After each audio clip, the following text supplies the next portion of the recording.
ಈಗಾಗಲೇ ಕೊಪ್ಪದಲ್ಲಿ 3 ಪ್ರತಿಭಟನೆಗಳು ನಡೆದುಬಿಟ್ಟಿದ್ದಾವೆ. ದಲಿತ ಸಂಘರ್ಷ ಸಮಿತಿ, ಪ್ರಗತಿಪರ ಸಮಿತಿ, ಎಬಿವಿಪಿ, ಮಹಿಳಾ ಸಮಿತಿ, ಹರಂದೂರು ಗ್ರಾಮ ಪಂಚಾಯತ್ ಸಮಿತಿ. ನಾನು ಅವರೆಲ್ಲರಿಗೂ ಅಭಾರಿಯಾಗಿದ್ದೇನೆ. ಯಾಕಂದ್ರೆ ಈ ಒಂದು ಸಾವನ್ನ ಜೀವಂತವಾಗಿ ಸರ್ಕಾರದ ಕಣ್ತರಿಸಿದವರು ನೀವುಗಳು. ನಿಮ್ಮ ಹೋರಾಟದಿಂದ ಇವತ್ತು ಹೋರಾಟ ಮುಂದುವರಿತಾ ಇದೆ. ವಿಶೇಷವಾಗಿ ಮೊನ್ನೆ ನಾನು ಎಬಿಪಿ ಕಾರ್ಯಕ್ರಮನ ನಾನು ಆನ್ಲೈನ್ ಅಲ್ಲಿ ನೋಡ್ತಾ ಇದ್ದೆ. ಶಿಸ್ತುಬದ್ಧವಾಗಿ ಯುವಕರು ಬಹಳ ಚೆನ್ನಾಗಿ ಸರ್ಕಾರವನ್ನು ಎಚ್ಚರಿಸಿದ್ದೀವಿ. ನನಗೂ ಹಲವಾರು ಡೌಟ್ಗಳಿದ್ದಾವೆ. ಮತ್ತೆ ಶಾಸಕರು ಮತ್ತು ಸರ್ಕಾರದಲ್ಲಿ ಹಲವಾರು ಪ್ರಶ್ನೆಗಳು ನನ್ನ ತಲೆಯಲ್ಲಿದೆ. ಮೊದಲನೇದು, ಈಗಾಗಲೇ ನಾನು ಸಂದೇಶ ಹತ್ರ ಕೇಳಿದಾಗ ಅವ್ರು ಹೇಳ್ತಾರೆ 5:45 ನನಗೆ ಫೋನ್ ಬಂತು ಅಂತೇಳಿ. ನಾನು ಮನೆಗೆ ಬಂದು 5:45 ತಿಳಿಸಿದ್ರು ಅಂತೇಳಿ. ನನಗೂ ಒಂದು 6:45 ಯಾರೋ ಫೋನ್ ಮಾಡ್ತಾರೆ. ನಾನು 7 ಗಂಟೆ ಹೋದೆ.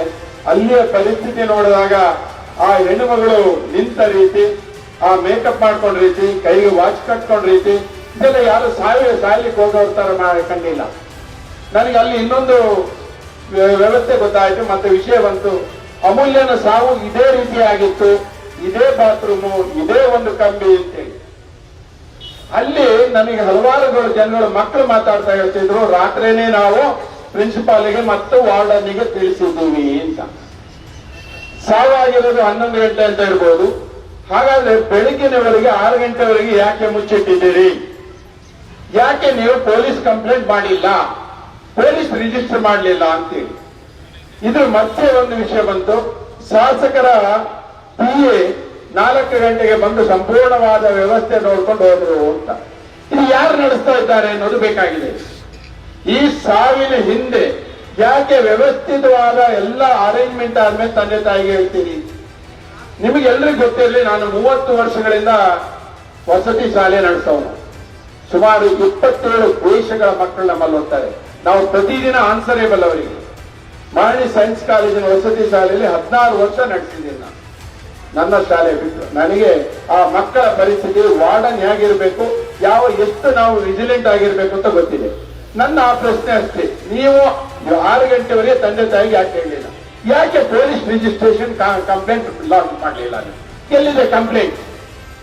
ಏನಾಗಿದೆ ಹಾಗಾದ್ರೆ? ಅದು ನನ್ನ ಮೊದಲನೇ ಕ್ವಶನ್. ಎರಡನೇದು, ನಾನು ಶಾಸಕರಿಗೆ ಕೇಳ್ತೇನೆ, ಈ ಒಂದು ಸಮಸ್ಯೆ ಆದಾಗ ಇದಕ್ಕೆ ಆನ್ಸರೇಬಲ್ ಮೊದಲೇ ತಹಸೀಲ್ದಾರ್ ಇಲ್ಲಿ, ಡಿವೈಎಸ್ಪಿ, DDPA ಇವರುಗಳ ಸಭೆ ಕರೆದು ಏನು ಮಾಡ್ತಿದ್ದೀರಿ, ಏನು ಮುಂದಿನ ಸ್ಟೆಪ್ ಏನಂತ ಹೇಳಿಕೆ ಮಾಡಿದ್ದೀರಿ ನೀವು? ಯಾಕೆ ಅದನ್ನು ಇಲ್ಲಿವರೆಗೂ ನೀವು ಮಾಡಲಿಲ್ಲ? ತಹಸೀಲ್ದಾರ್ರಿಗೆ ಇದು ಸಮಸ್ಯೆನೇ ಗೊತ್ತಿಲ್ಲ ಅನ್ನೋ ತರ ಇದ್ದಾರೆ. Police department actually police department investigation most important. ಇದು ಅಷ್ಟು ಸುಲಭವಾಗಿ ಬಿಡಕ್ಕೆ ಇರ್ತಲ್ಲ. ಯಾಕಂದ್ರೆ 2 ಮಕ್ಕಳು ಸಾವಾಗಿದೆ ಕೊಪ್ಪದಲ್ಲಿ. ಅದ್ರ ಬಗ್ಗೆ ಯಾಕೆ ಒಂದು ಅಧಿಕಾರಿ ಮಟ್ಟದ ಸಭೆ ನಡೆದಿಲ್ಲ? ಕೇವಲ ಪ್ರಚಾರ ಮಾಡ್ಕೊಂಡು ಹೋಗ್ಕೊಳ್ಳಿ ಕೆಲಸ ಆಗಲ್ಲ. ನೀವು ಅಧಿಕಾರಿಗಳನ್ನ ನೀವು ಅದನ್ನು ನೋಡ್ಕೋಬೇಕು. ನಿಮ್ಮನ್ನು ನೋಡ್ಕೋಬೇಕಾದಂತ ರಾಜರು, ಶಾಸಕರು ಅದನ್ನು ಸರಿಯಾಗಿ ಅವ್ರನ್ನ ಮಾಡಲೇಬೇಕಾಗಿದೆ. ಅದನ್ನು ಇದುವರೆಗೂ ಅದ್ರ ಬಗ್ಗೆ ಯೋಚನೆ ಎಲ್ಲ ಸೈಲೆಂಟ್ ಆಗಿದ್ದೀರಿ. ಈಗ 3ನೇದು, ಇಷ್ಟೆಲ್ಲ ಪ್ರತಿಭಟನೆ ಆಯ್ತು, ನೀವು ಅವ್ರ ಮನೆಗೆ ಹೋದ್ರಿ, ಸ್ಟ್ರೈಕ್ ಮಾಡಿದವರಿಗೆ ಅಲ್ಲಿ ಮಾತಾಡಿದ್ರಿ. ಇದು ನ್ಯಾಯಾಂಗ ತನಿಖೆ ಆಗಲೇಬೇಕಂತ ಶಾಸಕರು ಹೇಳ್ತಾರೆ. ನಾನಿಬ್ಬರು ಸಸ್ಪೆಂಡ್ ಮಾಡ್ತೀನಿ ಅಂತ ಹೇಳ್ತೀರಿ. ಅದು ಮತ್ತೆ ಆತ್ಮಹತ್ಯೆ ಅಂತ ಬರ್ಕೊಂಡ್ಬಂದು ಸೈನ್ ಮಾಡಿ ಅಂತ ಹೇಳ್ತೀರಿ. ಎಂತ ದುರಾದೃಷ್ಟ ಇದು?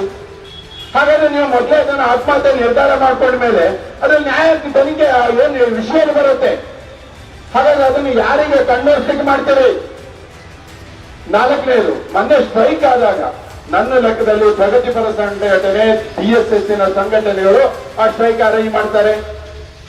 ಯಾರು ಅದನ್ನ ಖಂಡಿಸಿ, ಯಾರು ಅದನ್ನ ಆನ್ಸರ್ ಮಾಡ್ಬೇಕು, ಅವರೇ ಇಲ್ಲಿ ಪ್ರತಿಭಟನೆಯಲ್ಲಿ ಬೈತಾರೆ. ಯಾರಿಗೆ ಬೈತೀರಿ ಅಂತ ಗೊತ್ತಾಗಲ್ಲ. ನಿಮ್ಮ ಪ್ರತಿಭಟನೆಯಲ್ಲಿ ಬಂದಿದ್ದು ಖುಷಿ ಇದೆ, ಆದ್ರೆ ನಿಮ್ಮ ರೀತಿಗೆ ನಿಮ್ಮ ನಾಯಕರುಗಳಿಗೆ ಹೇಳಬೇಕಾಗತ್ತೆ. ಬಂಧುಗಳೇ, ನಾವೆಲ್ಲ ಇದನ್ನ ನೋಡ್ತಾ ಇದ್ದೀವಿ. ಇವತ್ತಿನ ಈ ಒಂದು ಮೊರಾರ್ಜಿ ಶಾಲೆ ಏನಾದ್ರು ಬಂದಿದೆ, ನಾನು ಇಲ್ಲಿ ಕೇಳ್ತಾ ಇದ್ದೇನೆ. ಗೋವಿಂದೇಗೌಡರ ಕನಸಿನ ಕೂಸು ನನ್ನ ಊರಿಗೆ ಬಂದು ಮೊರಾರ್ಜಿ ಶಾಲೆ ಬೇಕು, ಬಡವರು ಓದಲಿಕ್ಕೆ ಬೇಕು ಅಂತೇಳಿ. ಇವತ್ತಲ್ಲಿನ ಹೊರಗೆ ಹೋದ್ರೆ ವ್ಯವಸ್ಥೆ ಅವ್ಯವಸ್ಥೆ ಅಗರ. ಅಲ್ಲಿ ವ್ಯವಸ್ಥೆನೇ ಇಲ್ಲ. ಅಲ್ಲಿ ಬಾತ್ರೂಮ್ಗಳ ರೀತಿ, ನಲ್ಲಿಗಳ ರೀತಿ, ಲೈಟ್ಗಳ ರೀತಿ, ಬೆಡ್ಗಳ ರೀತಿ ಯಾವುದೋ ದನದ ಕೊಟ್ಟಿಗೆ ಇಟ್ಕೊಂಡಿದ್ದೀವಿ. ಎಲ್ಲಿದೆ ನಿಮ್ಮ ಪೇರೆಂಟಲ್ ಒಂದು ಕಮಿಟಿ ಇರುತ್ತೆ, ಆಸ್ ಪರ್ ದ ಲಾ ಇರುತ್ತೆ ಸ್ಕೂಲಲ್ಲಿ. ಯಾವುದೇ ಇನ್ಸ್ಟಿಟ್ಯೂಷನ್ ನೋಡ್ಬೇಕಾದ್ರೆ ಆ ಪೇರೆಂಟ್ ಬಾಡಿ ಒಂದು ತಿಂಗಳಿಗೆ ಒಂದ್ಸರಿ ರಿಪೋರ್ಟ್ ಮಾಡಬೇಕು. ನಮಗೆಲ್ಲ ಸರ್ಕಾರ ಒಂದು ಚೆಕ್ ಮಾಡ್ತೀರಿ, ನೀವೇನಾಗಿದ್ದೀರಿ, ಯಾಕೆ ಸೈಲೆಂಟ್ ಆಗಿದ್ದೀರಿ? ನಾವು ಇಷ್ಟೆಲ್ಲ ಹೋರಾಟ ಮಾಡೋ ಉದ್ದೇಶ ಏನಂದ್ರೆ ನಾವು ಯಾವುದೇ ರಾಜಕಾರಣ ಮಾಡ್ತಾ ಇಲ್ಲ. ಇಲ್ಲಿ ಯಾರೋ ಹೇಳ್ತಿದ್ರು ಅಂತ ರಾಜಕಾರಣ, ನಾವು ರಾಜಕಾರಣ ಮಾಡೋದಲ್ಲ. ಈ ಒಂದು ಬಂದ ಕಳಂಕ, 2 ಮಕ್ಕಳು ಸತ್ತಿದಾರಲ್ಲ, ಅದ್ರ ಹಿಂದೆ ಸಂಪೂರ್ಣವಾದ ಡೌಟ್ ಇದೆ, ಸಂಶಯ ಇದೆ, ಇದು ಯಾಕೆ ಅನ್ನೋದನ್ನ ಬೇಕಷ್ಟೇ.